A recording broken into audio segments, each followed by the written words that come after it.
Hello दोस्तों, कैसे हैं आप सब। उम्मीद है आप सब अच्छे होंगे।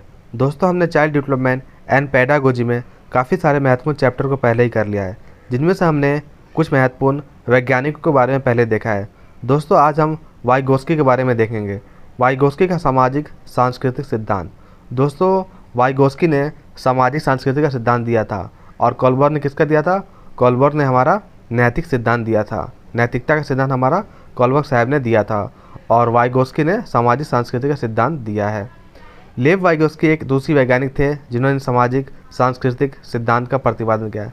दोस्तों, आप इस बात का भी ख्याल रखेंगे कि कौन से वैज्ञानिक किस देश से संबंध रखते थे। तो हमारे ये वाइगोस्की कहाँ से संबंध रखते थे? ये आपके रूस से संबंध रखते थे। यह सिद्धांत बताता है कि बच्चा अपने समाज और संस्कृति से अंतःक्रिया इंटरेक्शन करके सीखता है, यानी सामाजिक अंतःक्रिया के बाद विकास होता है। जबकि पियाजे यह मानते थे कि पहले विकास होता है, बाद में अधिगम होता है। दोस्तों, हर एक वैज्ञानिक का अपना अलग अलग मत है, जिसमें से आपके वाइगोस्की क्या कहते थे? वाइगोस्की का मानना था कि सामाजिक अंतःक्रिया मतलब कि बच्चा समाज के साथ अंतःक्रिया करके चीज़ों को सीखता है। परंतु यहाँ पर हमारे इनका जीन पियाजे साहब का मानना था कि बच्चा पहले विकास होता है, उसके बाद अधिगम होता है। अर्थात इनका ये मानना था कि पहले बच्चे में विकास होता है, उसके बाद जो है वो अधिगम होता है।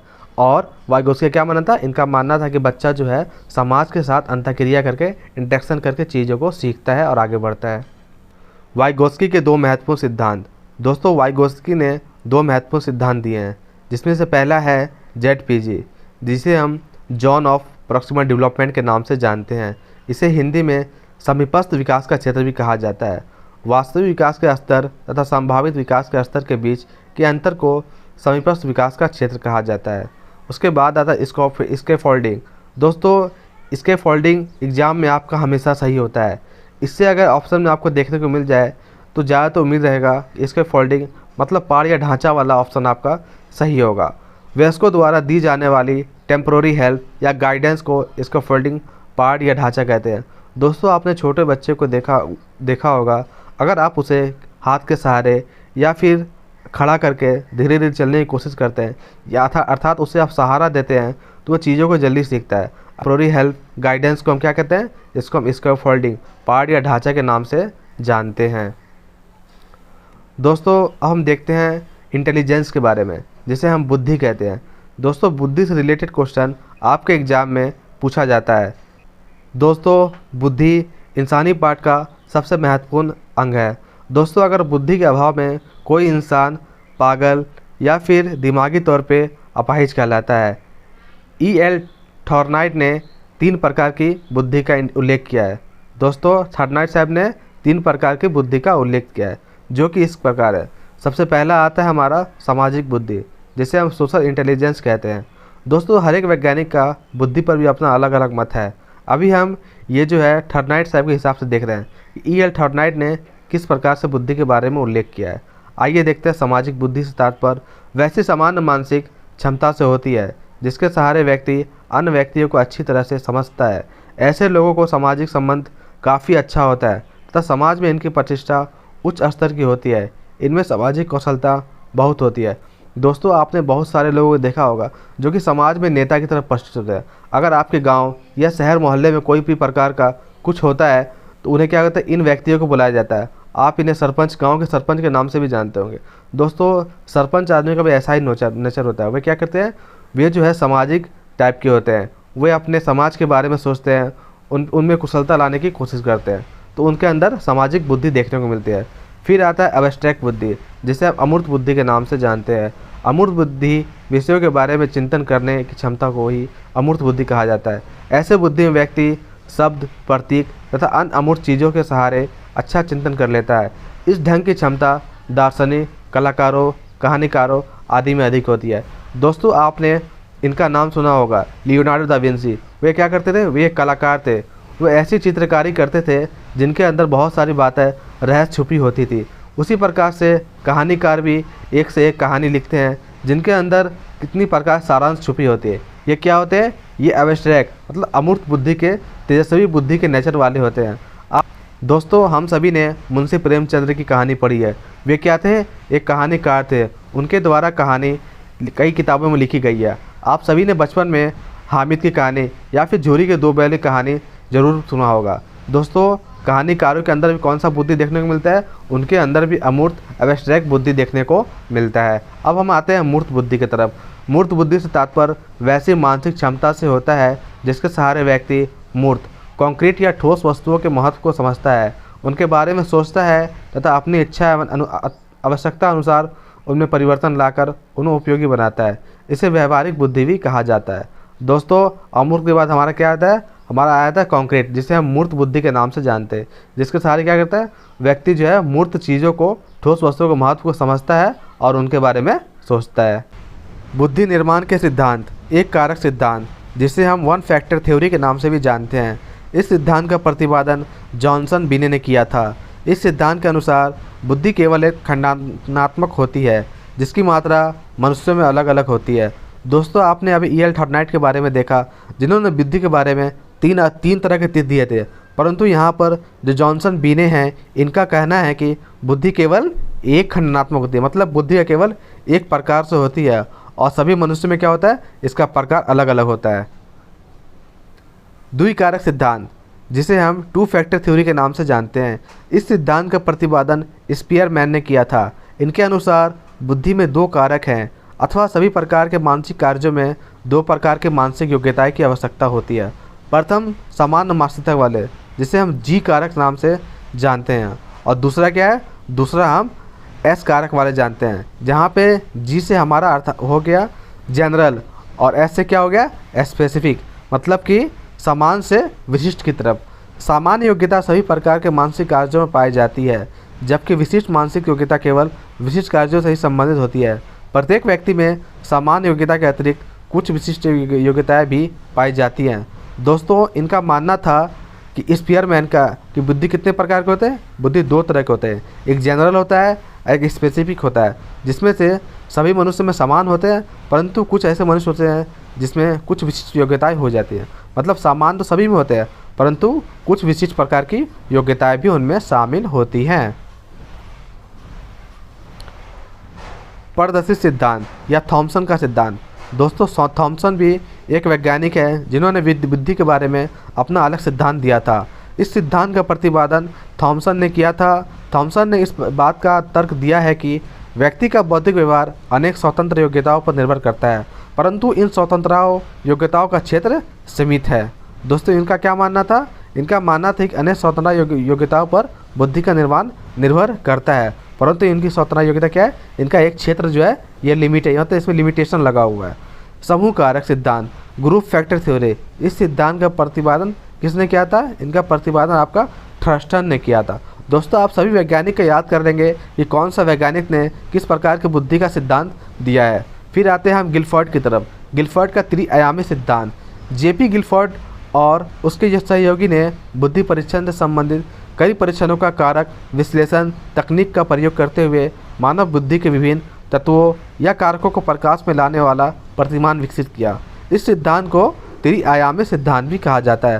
तो त्रिआयामी सिद्धांत आपका गिलफर्ड के द्वारा दिया गया था, जिसमें से पहला है संज्ञान, जिसे हम कॉग्निशन कहते हैं। इसका अर्थ होता है खोज, दोबारा खोज या पहचान की क्षमता इत्यादि। फिर होता है मेमोराइज, इसका अर्थ होता है जो भी संज्ञान में आया है उसे धारणा करना। फिर उसके बाद जो थर्ड है यह इवोल्यूशन, जिसे हम मूल्यांकन कहते हैं। इस प्रक्रिया के अंतर्गत व्यक्ति जो कुछ जानता है वह उसकी स्मृति में रहता है तथा जो कुछ वह मौलिक चिंतन में निर्मित करता है उनके परिणामों में की अच्छाई, सत्यता, उपयुक्तता के विषय में निर्माण लेता है। अभिसारी चिंतन, कन्वर्जेंट थिंकिंग, इसके अंतर्गत व्यक्ति समस्याओं के ऐसे समाधान पर पहुंचता है जो परंपरा एवं प्रचलन के अनुसार स्वीकृत है, सही समझा जाता है। फिर आता है अवसारी चिंतन, जिसे हम डाइवर्जेंट थिंकिंग के नाम से जानते हैं। इसके अंतर्गत व्यक्ति विभिन्न दिशाओं, विभिन्न मार्गों से विभिन्नता के साथ समस्याओं का हल निकालता है तथा व्यक्ति उनके परिणाम की अच्छाई तथा उपयोगिता के संदर्भ में निर्णय लेते हैं। आउट ऑफ द बॉक्स चिंतन इसी के अंतर्गत आता है। दोस्तों अगर आपके एग्जाम में पूछा जाए कि आउट ऑफ द बॉक्स किस में आता है, आउट ऑफ द बॉक्स चिंतन आपका अवसारी चिंतन अर्थात डाइवर्जेंट थिंकिंग में आपका आउट ऑफ द बॉक्स चिंतन देखने को मिलता है। हॉवर्ड गार्डनर का बुद्धि सिद्धांत। दोस्तों हॉवर्ड गार्डनर एक महत्वपूर्ण वैज्ञानिक है। सीडीपी में इनसे रिलेटेड क्वेश्चन आपका हमेशा देखने को मिलता है। आइए इनके बारे में देखते हैं। बहुबुद्धि का सिद्धांत हावर्ड गार्डनर ने 1983 में दिया था, जिसमें उन्होंने 7 तरह की बुद्धि बताई है। दोस्तों आपने देखा कि किसी का 1 मानना है, किसी का 2 मानना है, और यहाँ पर हावर्ड गार्डनर साहब कितना है, इनका मानना है कि बुद्धि कितने प्रकार की होती है, वो 7 प्रकार की होती है। इनके अनुसार बुद्धि कोई एक तत्व नहीं है, बल्कि कई अलग अलग प्रकार की बुद्धियों का अस्तित्व होता है। प्रत्येक बुद्धि एक दूसरे से स्वतंत्र रहकर कार्य करती है। दोस्तों इनका क्या मानना है, इनका मानना है कि जो है 7 प्रकार की बुद्धि है और सभी जो है अपना अलग अलग रह करके अलग अलग कार्य करती हैं। अब हम देखते हैं हावर्ड गार्डनर द्वारा जो बुद्धि के 7 प्रकार दिए हैं वो किस प्रकार से हैं। चलिए आइए सबसे पहले हम देखते हैं भर्बर लिंग्विस्टिक इंटेलिजेंस, जिसे हम शाब्दिक भाषाई बुद्धि के नाम से जानते हैं। इसके माध्यम से शब्दों और भाषा का ज्ञान होता है। जिन व्यक्तियों में इनका विकास अधिक हो तो वे वकील, कवि, पत्रकार आदि बनते हैं। दोस्तों आपने वकील को देखा होगा या तो फिल्मों में या कहीं भी, वे काफ़ी ज़्यादा शब्दों का इस्तेमाल करते हैं। वो इतना ज़्यादा बोलते हैं जिससे सच्चा झूठ भी कभी कभी झूठा साबित होता है और झूठा केस भी कभी कभी सच्चा साबित कर देते हैं। दोस्तों इनके पास क्या होता है, इनके पास शाब्दिक भाषाई का ज्ञान होता है। फिर आता है तार्किक गणितीय बुद्धि, लॉजिकल मैथमेटिकल इंटेलिजेंस। इसमें तार्किक योग्यता, मैथ कैलकुलेशन अधिक होता है। जिन व्यक्तियों में इनका विकास अधिक होता है वो अकाउंटेंट, बैंकर, साइंटिस्ट आदि बनते हैं। दोस्तों आपने देखा होगा कि बहुत सारे अकाउंटेंट जो है काफ़ी तेज़ी से आपके बड़े बड़े गुना भाग को आसानी से कर लेते हैं। उनमें क्या होता है, उनमें तार्किक गणितीय बुद्धि काफ़ी अधिक मात्रा में पाई जाती है। फिर आता है स्पैटियल इंटेलिजेंस, जिसे हम स्थानिक बुद्धि के नाम से जानते हैं। यह बुद्धि जगह, अंतरिक्ष, मांत्रिक कल्पनाओं से संबंधित होते हैं। जिन व्यक्तियों में इनका विकास अधिक हो वे मूर्तिकार, चित्रकार, आर्किटेक्चर आदि बनते हैं। उसके बाद हमारा क्या आता है, उसके बाद हमारा आ जाता है शारीरिक गतिक बुद्धि, जिसे हम बॉडली काइनेस्टिक इंटेलिजेंस के नाम से जानते हैं। शरीर को गति देने वाली बुद्धि, जिन व्यक्तियों में इनका विकास अधिक हो तो वे अभिनेता, अभिनेत्री, एथलीट, डांसर आदि बनते हैं। दोस्तों आपने डांसर को देखा होगा, वो काफ़ी घुमा फिरा करके अपने आप को डांस कर लेते हैं।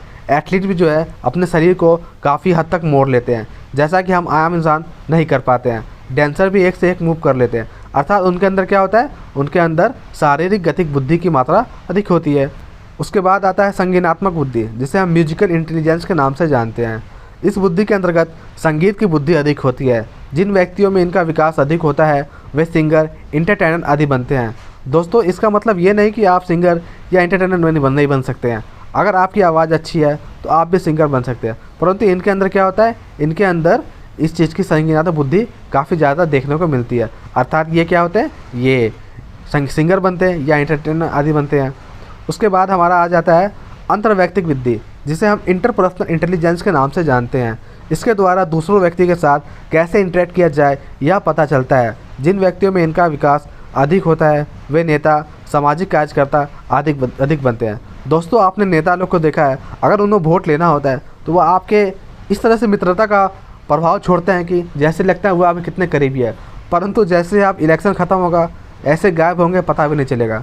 ऐसे ही बहुत सारे सामाजिक कार्यकर्ता होते हैं। इनमें से हम लोग भी बहुत सारे ऐसे होते हैं जिनके अंदर हम काफ़ी जल्दी किसी से दोस्त बनाना हम लोग के लिए काफ़ी आसान होता है। तो उनके अंदर ऐसा क्या है, उनके अंदर इंटरपर्सनल इंटेलिजेंस की मात्रा देखने को अधिक मिलती है। फिर उसके बाद हमारा आ जाता है अंतर्वैयक्तिक बुद्धि, जिसे हम इंटरपर्सनल इंटेलिजेंस के नाम से जानते हैं। इसके द्वारा खुद के साथ इंटरेक्ट किया जाता है। जिन व्यक्तियों में इनका विकास अधिक होता है वे आध्यात्मिक गुरु बनते हैं। दोस्तों इनके अंदर क्या होता है, ये अपने अंदर काफ़ी गहराई तक देख लेते हैं और इनके अंदर इंटरपर्सनल होता है, मतलब कि ये अकेले में रहना पसंद करते हैं और जो है ये काफ़ी अच्छा ज्ञान देते हैं। इनके अंदर इंटरपर्सनल देखने को मिलता है। दोस्तों इसके 2 और सिद्धांत हैं, जो कि वो 7 मेन थे, लेकिन ये 2 और सिद्धांत हैं जिसके अंदर देखने को मिलता है। पहला है नेचरिस्टिक इंटेलिजेंस, जिसे हम प्राकृतिकवादी बुद्धि कहते हैं। इस बुद्धि के व्यक्ति के प्राकृतिक नज़दीक होते हैं। जिन व्यक्तियों में इनका विकास अधिक होता है वे किसान आदि बनते हैं। दोस्तों किसान को हरियाली बहुत प्यारा होता है और बहुत सारे ऐसे लोग होते हैं जिनको अपने हरियाली से प्यार होता है, जिसे जंगल से लगाव होता है। वे पर्यावरण के लिए अच्छे कार्य करने का सोचते हैं। फिर उसके बाद आता है अस्तित्ववादी बुद्धि, जिसे हम एग्जिस्टेंशियल इंटेलिजेंस के नाम से जानते हैं। इस बुद्धि के व्यक्ति हर चीज़ के अस्तित्व के बारे में सोचते हैं, जैसे हम इस दुनिया में क्यों आए, भगवान कौन है। जिन व्यक्ति में इनका विकास अधिक होता है वे साधी संत और फिलोसफर बनते हैं। दोस्तों आपने बहुत सारे लोग ऐसे देखे होंगे जिन्हें भगवान पे विश्वास नहीं होता है, वे साधु संत बनते हैं। वे अधिक अपने आप में अलग टाइप की उनकी सोच होती है। वो सोचते हैं कि हमारे जीवन का मकसद क्या है, हम पैदा किए हुए हैं, लोग मरते क्यों हैं, अर्थात विभिन्न प्रकार के क्वेश्चन इनके मन में चलते हैं। ये क्या बनते हैं? ये आपके साधु संत फिलोसफर आदि बनते हैं। टर्मन ने सबसे पहले बुद्धि लब्धि ज्ञात करने की विधि बताई। इसके अनुसार बुद्धि लब्धि इंटेलिजेंस क्वांटिटी IQ का सूत्र होता है। दोस्तों बुद्धि लब्धि नापने का आपका सूत्र किसने दिया है? ये टर्मन ने दिया है। दोस्तों आपके एग्जाम में इस प्रकार से क्वेश्चन भी आ सकता है, आप यह सूत्र याद कर लें, जिसमें से बुद्धि लब्धि किस प्रकार से निकलती है। तो वो हो गया आपका मानसिक आयु बट्टा कर्मिक आयु इंटू 100। मतलब मानसिक आयु आपका क्या होगा? जो मतलब मेंटल एज, हर बच्चे का अपना एक मेंटल एज होता है, तो उसका मेंटल एज हो गया। फिर क्रॉनिकल एज, मतलब जो बच्चा अभी जिस आयु वर्ग में है, अगर मान लीजिए मतलब 12 साल का है या 13 साल का है, तो वो आपका हो गया क्रोनोलॉजिकल एज। इस प्रकार से बुद्धि नापी जाती है। देखिए आइए देखते हैं। दोस्तों जिनका बुद्धि आयु 140 या उससे के ऊपर होता है वो क्या माने जाते हैं? वे अति श्रेष्ठ बुद्धिमान प्रतिभाशाली बच्चे माने जाते हैं। और जिसका IQ 120 से 139 होता है वो श्रेष्ठ बुद्धि माने जाते हैं। फिर आता है 110 से लेकर के 119 तक, जिसे हम उच्च समान बुद्धि मानते हैं। फिर उसके बाद आता है 90 से लेकर के 109। ज़्यादातर मनुष्य इसी में देखने को मिलते हैं। वो क्या होता है? वो समान बुद्धि कहलाता है। फिर आते हैं 80 से लेके 89, जो मंद बुद्धि हो गए। फिर 70 से लेके 89 तक का क्षीण बुद्धि माने जाते हैं। फिर 69 से नीचे जो है उसे हम निश्चित क्षीण बुद्धि, मतलब कि जिसे हम दिमागी तौर पर अपाहिज घोषित करते हैं, अर्थात पागल मानते हैं, वो क्या हो गए? वे हमारे मतलब क्षीण बुद्धि या मंद बुद्धि, इन दोनों में वो आ जाते हैं, जो दिमागी तौर पे विकलांग कहलाते हैं। दोस्तों आज के लिए बस इतना ही। उम्मीद है आपको आज का ये सेशन पसंद आया होगा। Thank you.